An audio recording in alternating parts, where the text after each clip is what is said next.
Welcome to Manny's TV Talk, where we will talk about all of our favorite reality TV shows and news surrounding them.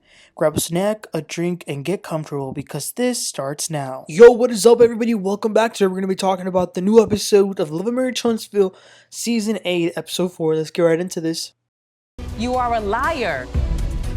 You do know that this stuff can be seen, right? Well, go ahead, pull it up. Try to play with me. Ain't nobody playing with you. Because I'm still her. Don't forget that. I'm still here. Alright, so we start the episode with the fabulous Kimmi. She's in her office and Tisha walks in with this hot pink outfit. I thought she looked amazing. So they're talking about a restaurant that the family is opening up, which is the Scott brothers. So they're going to be opening up this restaurant. So right from the beginning, Tisha says, listen, let's not let any of this business interfere with our relationship. She's talking to Kimmi. So then Destiny arrives. They catch up a little, and the ladies tell Destiny that they met up with Sunny recently. In case you forgot, it was Kimmi's idea to meet up with her. Kimmi says that her and Sunny were close. They weren't like best friends, but Sunny was there with Kimmi a lot, especially when she was going through her chemo and appointments. But Kimmi really wanted to figure out what happened because it really did surprise her. Kimmi asks Destiny what was worse, the fact that y'all were friends or the fact that she was your producer. Destiny says it all hurt. But when Sunny stopped working on the show as a producer, her and Sunny, they still kept in contact. Tisha says, oh, well, that's interesting because Sunny told us that people use the word friend too loosely and that y'all were not even that close. Destiny says, yeah, that's not true. She's just saying that to probably justify herself. Kimmi says, y'all should probably get together and talk. But I don't think Destiny is too fond of that idea. Destiny says that when Sunny texted her that she was dating Moses, well, her first thought was, why are you dating your cousin? But Destiny just blocked her. Now, because they can kind of tell that Destiny is going through a lot, they didn't even want to tell her that the other day when they met up with Melody kind of insinuated that perhaps Destiny and Martell could have had a little fling. But one thing that Destiny does say is that she really has no interest on talking to Melody. It's not that she has a problem with her, but she just doesn't feel like it. Destiny and Kimmi tell Tisha that she should probably also have a conversation with Stormi because they had their issues, but it isn't too bad where they can't sit in a table and talk. So Tisha's like, I guess I'll do it. Destiny says, I don't have no smoke for no one, but if they have smoke for me, I'ma blow it the F up. Alright, so then the next scene is Martell he goes to a restaurant with Miss Nell.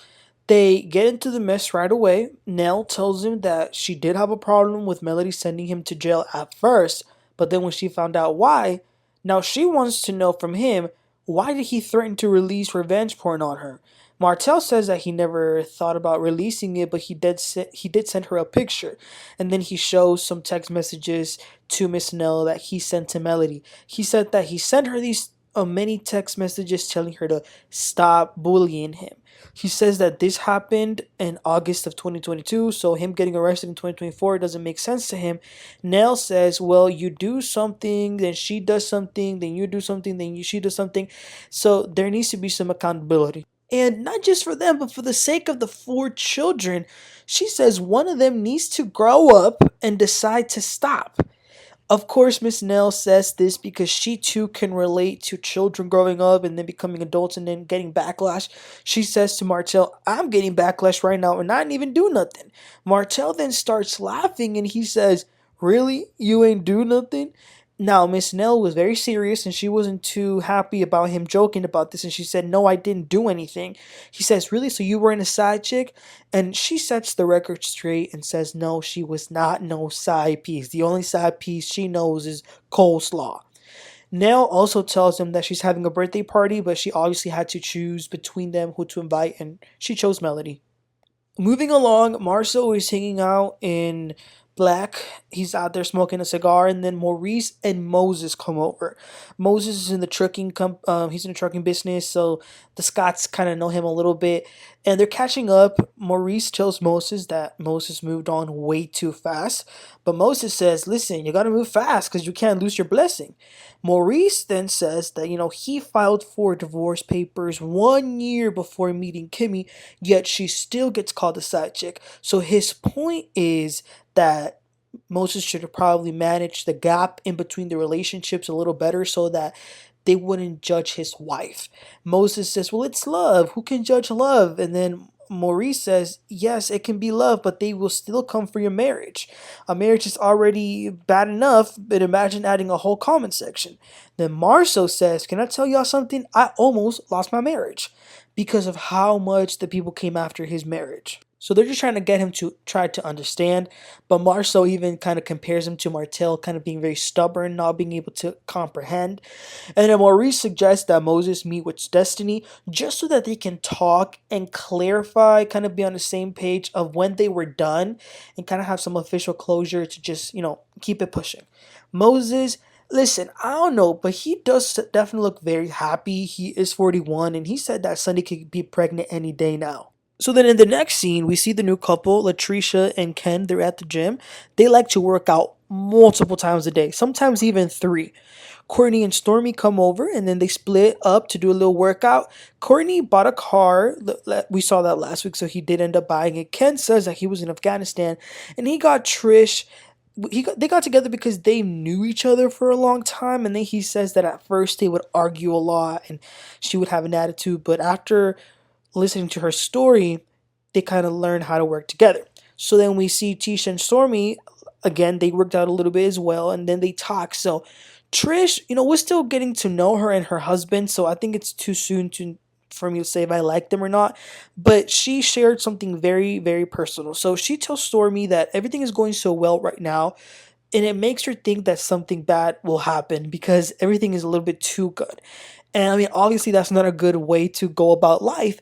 But the reason she feels like this is because her parents died recently, and then so did her sister, and they died all in a very short period in between.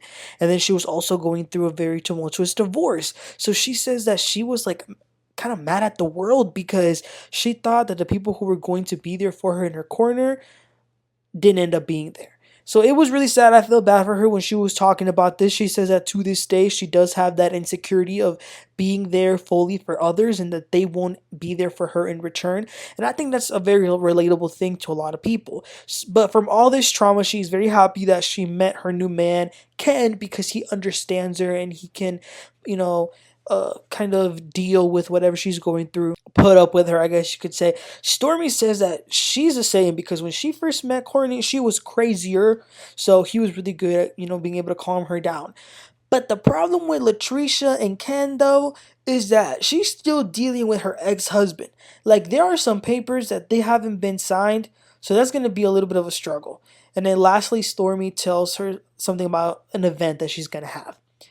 Alright, so up next we see Martell in this new house that is an investment property that he's been working on. Chris Fletcher comes over, and the inside of the house is actually pretty nice. It's tall ceilings, nice space.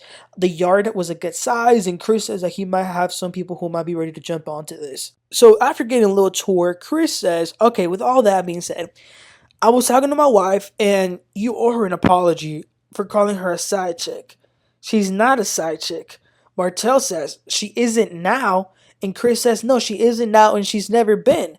I separated from my wife when I met her. And Martell said, okay, I won't call her that. Chris then tells him about the picture or the video that they keep talking about. So he's asking all the questions. Was it a picture? Was it a video? Was it a picture of a video?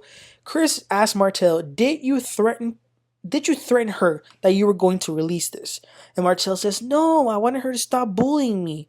But as Chris kept asking these questions, Martell was being backed up into a corner and he couldn't really answer. His go-to answer was, well, you should ask Melody that. Now, I think that Chris thinks that what Martell was saying, I think he thought Martell was full of BS. Because he says, listen, charges can't just be brought up out of nowhere, so you clearly did something. But Martell says, well, I feel like I was getting bullied. He kept saying the word bullied over and over again. Chris asks, do you owe her an apology? And Martell says, did you ask her that? So Martell didn't really own up to none of the things that Chris was asking. Alright, so then the last scene of the episode is Destiny and Moses coming face to face. So they say, what's up, what's up? He wants to clear up that his relationship with Sunny came after being with Destiny. And he also says that both him and Sunny have Destiny's best interest. Destiny says, "No, you don't. A man that has my best interests and who loved me wouldn't have done the move that you did." Moses says, "Listen, I get it. I should have been more clear." Destiny says, "No, you wanted to be hurtful. You did this on purpose." And he says, "No, you didn't show up for my birthday in St. Louis." And then Destiny says, "You wanted me to court you like if you were my girlfriend." So he starts to go a little back and forth about that. But he says that he's changed and that he started dating Sunny in August. She says, "Wait a minute, you sent me money in August and I broke up with you. So how you meet her in August?" And he says, "Well, actually, I told you in April that I didn't want to be with you." And she's like, "No." He says, "Pull it up." She says, "Don't play with me because I'm still here. Don't forget that." And Moses says, "I'm still here." And that was the end. Wow. So I think we're going to finish the conversation next week in next week's episode between Destiny and Moses. I think there's still a lot of hurt feelings from Destiny. I don't think, obviously they broke up, but I don't think they got the closure that they were supposed to get. And of course, the timeline of when he and Sunny got together is very wishy-washy, given that Destiny knew Sunny not only as a producer but as a friend. So listen, I want to ask you guys this. So in the comment section, please let me know, what do y'all think? Was Destiny in denial about this relationship and they really were broken up and she needs to get over it? Or do you believe that Moses was being messy with the timeline and he did start getting with Sunny while he was still with Destiny? So let me know what you thought about this episode, you guys. Please don't forget to like and subscribe, and I'll catch y'all next time. You have a great one. Bye.